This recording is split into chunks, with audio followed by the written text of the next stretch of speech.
Je suis Adana Youba, je suis le secrétaire chargé de l'intégration au sein du bureau. Lors de notre accession au bureau de l'association des Burkinabés du Grand Montréal, nous avons fixé un certain nombre d'activités que nous comptons étaler sur tout notre mandat. Et donc, ces activités, c'est pas seulement la soirée du réveillon, c'est pas seulement les barbecues et autres. On a aussi pensé au volet scientifique, au volet échange aussi. Et donc, c'est pour ça que nous avons pensé à organiser une conférence et il se trouve que à l'heure où nous sommes, l'environnement c'est vraiment un enjeu majeur et donc c'est pour ça que nous sommes allés vers notre compatriote qui, bon, vous vous êtes rendu compte qu'à travers ces présentations qu'il s'y connaît très bien et donc nous l'avons interpellé pour qu'il nous partage les grandes questions de l'environnement et donc c'est dans ce cadre que cette conférence a été initiée. Donc il y aura d'autres conférences sur d'autres thèmes aussi. On a prévu beaucoup de conférences pour vraiment pousser à la discussion, pousser aux échanges, au partage de connaissances aussi. Mon nom c'est Christophe Gamsonré. Donc je suis au Canada depuis quelques années. Je me suis spécialisé donc, dans tout ce qui est assainissement des sols et des eaux. Donc en quittant le Burkina Faso, je me suis demandé quelle est la meilleure manière pour moi de servir mon pays.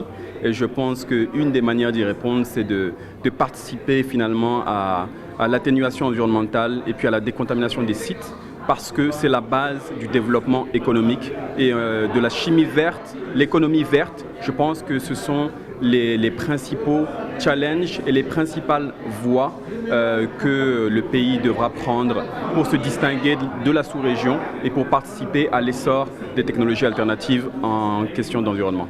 Aujourd'hui, je présentais une conférence sur les enjeux environnementaux au Burkina Faso. Mais je pense que l'enjeu est de taille. À l'heure actuelle, le terme environnement est souvent galvaudé. On entend tout le temps parler d'environnement, mais que représente l'environnement et à quel niveau nous en sommes en tant que société? Et surtout, quelles sont les perspectives pour la suite pour l'Afrique? Parce qu'on sait que l'Afrique est un vivier, notamment au niveau des plantes et puis des différentes techniques qui pourraient être implantées grâce au climat aussi qui favorise la dégradation des contaminants. Donc moi, ce qui m'intéresse particulièrement, c'est tous les processus d'atténuation naturelle des contaminants.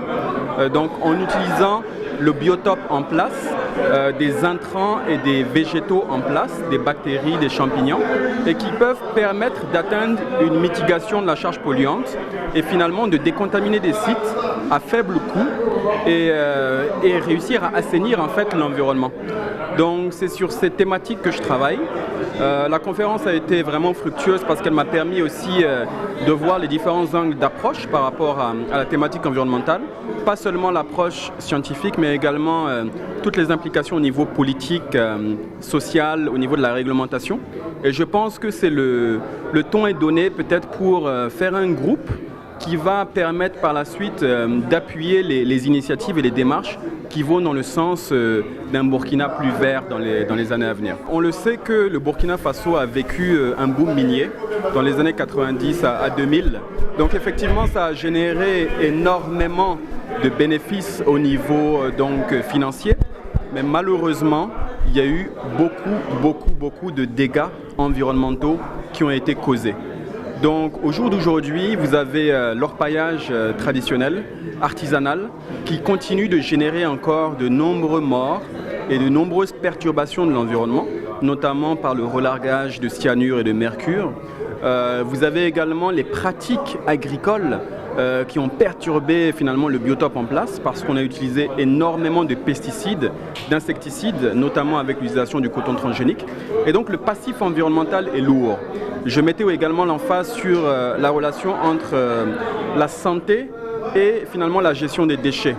Ayant évolué durant ma tendre enfance au Burkina Faso, j'ai pu voir comme beaucoup comment il pouvait y avoir des zones où les déchets étaient stockés de manière erratique et finalement ces zones sont des lieux à prolifération de maladies de tout genre, notamment la malaria.